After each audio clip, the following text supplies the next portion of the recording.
অগ্নিকাণ্ডে পুড়ে ছাই বিশ্রামগঞ্জ বাজারের 3টি দোকান। দমকলের 3টি ইঞ্জিন ঘটনাস্থলে গিয়ে আগুন নিয়ন্ত্রণে আনে। তবে বিশ্রামগঞ্জ অগ্নি নির্বাপকের ভূমিকায় স্থানীয়দের মধ্যে তীব্র ক্ষোভের সৃষ্টি হয়েছে।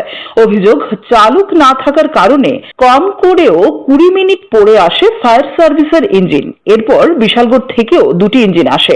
ক্ষয়ক্ষতির পরিমাণ 25 থেকে 30 লক্ষ টাকা হবে বলে স্থানীয়দের প্রাথমিক অনুমান। শনিবার কাঠফাটা রোদে আচমকাই বিশ্রামগঞ্জ চৌমোহনী সংলগ্ন 3টি দোকানে আগুন লেগে যায়। মুহূর্তের মধ্যেই আগুন ছড়িয়ে পড়ে, তাতে স্থানীয় ব্যবসায়ীদের মধ্যে আতঙ্ক ও চাঞ্চল্য ছড়িয়ে পড়ে।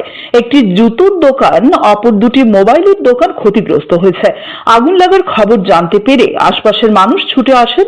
ঘটনার সময় বাজারেও প্রচুর মানুষের আনাগোনা ছিল। আগুন লাগার প্রকৃত কারণ অনুসন্ধানে শুরু হয়েছে তদন্ত।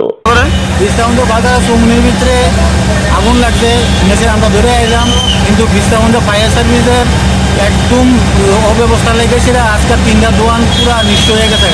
বিশ্রামগঞ্জ বাজার থেকে 300 মিটার দূরত্ব হইতো না, কারণ আগুন লাগছে ফায়ার স্টেশন। তারা এখান থেকে আইতে 20 মিনিটের উপরে সময় লাগাইছে। পরে শুনতে পারলাম কি তারা ড্রাইভারই নাই।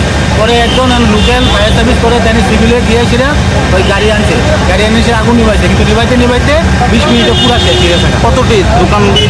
3টা দোকান। কি দোকান আসলে এগুলি? একটা দুটো দোকান পুরোপুরি শেষ, আর 2টা মোবাইল দোকানও মোটামুটি সব কিছু শেষ হয়ে গেছে।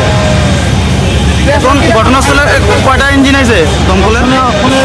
ওখানে একটা ইঞ্জিনিয়ার আছে, বিশালগড় থেকে 3টা ইঞ্জিন আছে, বিশালগড় থেকে 2টা, বিশ্রামগঞ্জের একটা। এখন আগুন নিয়ন্ত্রণ আসেনি? কখনো মোটামুটি নিয়ন্ত্রণ দেখা যাচ্ছে, ধোয়া তো দেখা যেতেছে না, তবে চেষ্টা করতেছে সবাই মিলে। সাধারণ মানুষ সহযোগিতা করছে ফায়ার সার্ভিসে, তারা অনেকটা সময় নিচ্ছে ফায়ার সার্ভিসে। কিরকম ক্ষতি হইব আনুমানিক? 20-30 লক্ষ টাকা ক্ষতি হইব। হ্যাঁ, 20-30 লক্ষ টাকা ক্ষতি হইব। Bureau report, CNA TV.